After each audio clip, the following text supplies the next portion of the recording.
পায়ের অবস্থা একদম বেহাল।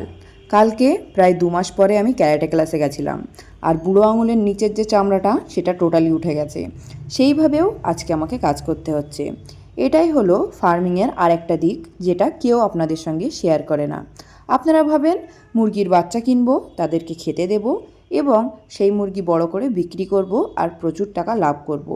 100টা মুরগি পুষে 60,000 টাকা লাভ। অনেকেই এরকম স্বপ্ন দেখেন, তবে এটা কিন্তু যেরকম সত্যি সেরকম মিথ্যা। মুরগির ফার্মে লাভ আছে, প্রচুর লাভ আছে, কিন্তু সেই লাভটার জন্য প্রচুর পরিমাণে কষ্ট করতে হবে। 6 বছর ধরে আমি ফার্ম করছি, আর এই 6 বছর ধরে একদিনও এমন হয়নি যে আমি ফার্মে আসিনি। শরীর খারাপ, পা ব্যথা, মাথা ব্যথা, পেট খারাপ, কোনো কিছুই কিন্তু ফার্ম মানবে না। আর যদি ভাবেন যে লোক দিয়ে কাজ করাবো, তাহলে তো একদমই হবে না। কারণ আপনার শেখার সময় আপনাকে শিখতে হবে। এই যে এত কঠিন কঠিন বিষয় এত সহজভাবে আপনাদের সঙ্গে বলি, এটা যদি আমি লোক দিয়ে কাজ করাতাম, আমি কি কোনো দিন বলতে পারতাম? সেই জন্য নিজে কাজ করতে হবে।